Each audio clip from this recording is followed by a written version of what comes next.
안녕하세요. 당신이 흩어진 마음을 가지런히 모아드리는 미니멀 포레스트입니다.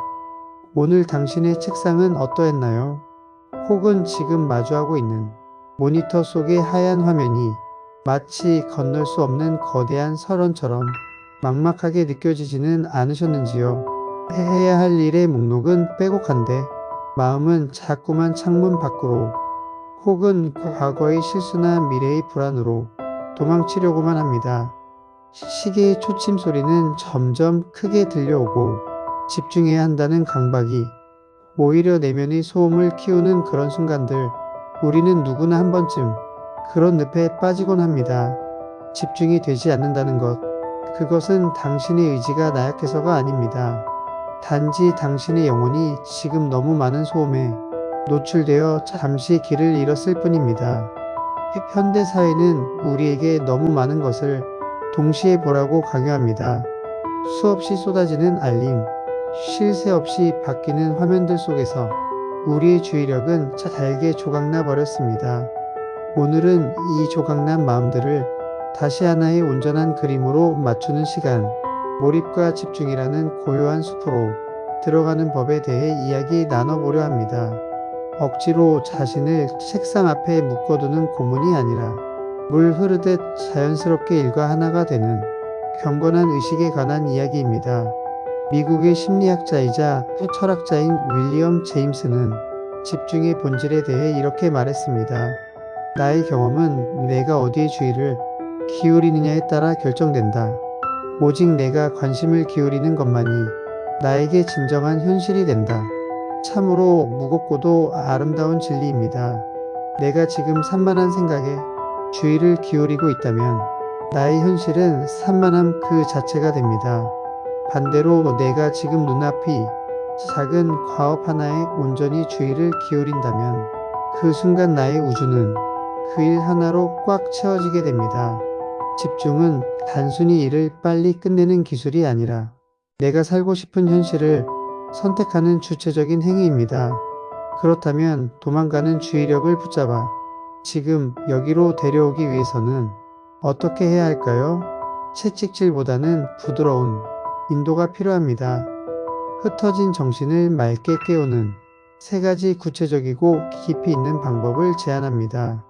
첫 번째 방법은 시작의 문턱 낮추기, 즉 아주 작은 행위로 의식을 치르는 것입니다. 우리가 집중하지 못하는 가장 큰 이유는 일의 크기가 너무 거대해 보이기 때문입니다. 거대한 산을 보면 압도되어 발을 떼기 두려운 것처럼 이 프로젝트를 끝내야 해라는 생각은 우리를 얼어붙게 만듭니다. 이때 필요한 것은 완성이 아니라 단지 시작입니다. 톰 소요의 모험을 쓴 마크 트웨이는 일의 비밀을 이렇게 풀었습니다. 앞서가는 비결은 시작하는 것이다. 시작하는 비결은 복잡하고 과중한 임무를 관리 가능한 작은 임무들로 나누고 그중 첫 번째 임무를 시작하는 것이다. 지금 당장 거창한 성과를 내려 하지 마십시오. 그저 노트를 펼친다. 파일의 제목을 적는다. 첫 문장의 단어 하나를 쓴다와 같이 아주 사소하고 쉬운 행동 하나를 정하십시오. 그리고 그것을 경건한 의식처럼 행하십시오. 마치 차를 마시기 위해 찻잔을 데우는 것처럼 본격적인 일에 앞서 아주 작은 마중물을 붓는 것입니다. 우리의 뇌는 참으로 단순해서 일단 바퀴가 구르기 시작하면 관성의 법칙에 따라 계속 굴러가기를 원합니다. 집중은 억지로 켜는 스위치가 아니라 서서히 달아오르는 아궁이의 불과 같습니다. 작은 불쏘시개 하나를 던져 넣는 것, 그것이 집중의 시작입니다. 두 번째 방법은 단일 작업의 성소 만들기, 즉 멀티태스킹의 환상을 버리는 것입니다. 우리는 음악을 들으며 메신저를 확인하고 문서를 작성하는 것이 능력이라고 착각하곤 합니다.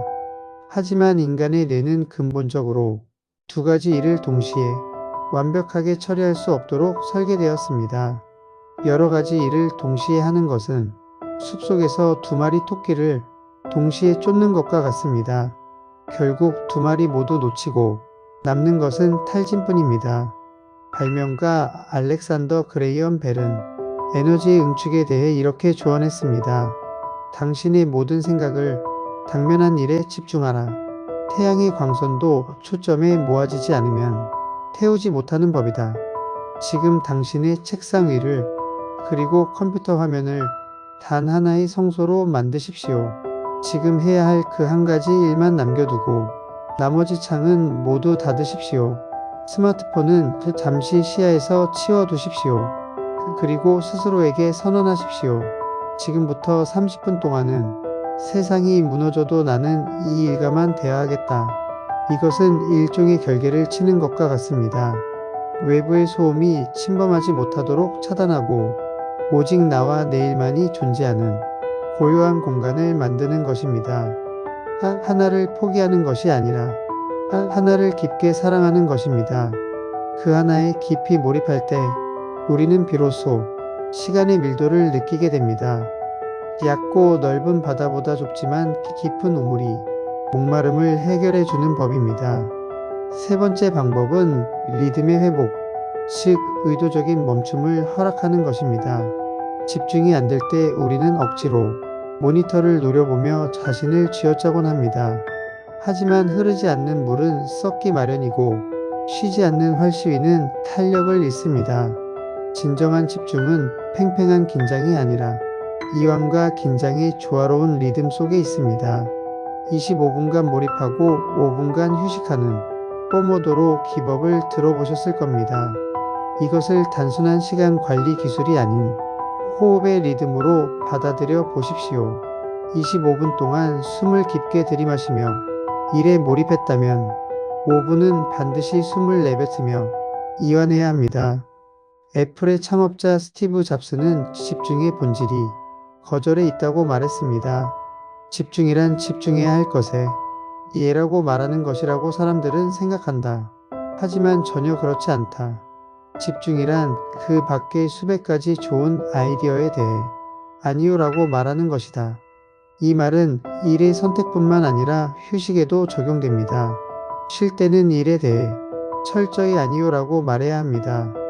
5분의 휴식 동안 스마트폰을 보거나 뉴스를 검색하는 것은 뇌를 쉬게 하는 것이 아닙니다. 창밖의 하늘을 보거나 눈을 감고 호흡하거나 잠시 스트레칭을 하며 뇌의 전원을 끄는 멍하니 있는 시간을 가지십시오. 이 짧은 비움의 시간이 다시 채울 수 있는 공간을 만들어줍니다. 집중력은 근육과 같아서 쓰고 나면 반드시 회복할 시간을 주어야 다시 단단해집니다. 일이 손에 잡히지 않고 마음이 붕 뜰 때 우리는 흔히 자신을 탓합니다. 나는 왜 이렇게 산만할까? 나는 왜 의지력이 부족할까? 하지만 그 비난의 목소리가 당신을 더욱 불안하게 만들고 그 불안이 다시 집중을 방해하는 악순환을 만듭니다. 이제 그 악순환의 고리를 끊고 자신을 너그럽게 바라봐 주십시오. 집중이 안 된다는 것은 어쩌면 당신의 내면이 잠시 숨 쉴 틈이 필요해. 이 일이 나에게 어떤 의미인지 다시 생각해봐라고 보내는 신호일지도 모릅니다. 그럴 땐 잠시 멈춰 서서 질문을 던져보십시오. 내가 지금 이 일을 통해 얻고 싶은 것은 무엇인가? 이 일은 나를 어디로 데려가고 있는가? 목적지가 분명해질 때 발걸음은 자연스럽게 힘을 얻습니다. 안개 속에서는 누구나 헤매지만 등대가 보이면 저절로 시선이 고정되는 법입니다. 당신이 하는 그 일이 당신의 삶을 지탱하는 소중한 걸음이 됨을 기억할 때 우리는 다시 몰입할 수 있는 힘을 얻게 됩니다. 마지막으로 13세기의 시인 루미 시 한 구절을 전해드리고 싶습니다. 내가 찾는 것이 너를 찾고 있다. 당신이 간절히 집중하고 싶어하는 그 일, 그 성취, 그 결과물 또한 당신을 기다리고 있습니다. 당신이 마음의 빗장을 열고 다가가기만 하면 그것들은 기꺼이 당신의 품으로 들어올 것입니다. 일은 정복해야 할 적이 아니라 함께 춤을 추어야 할 파트너입니다.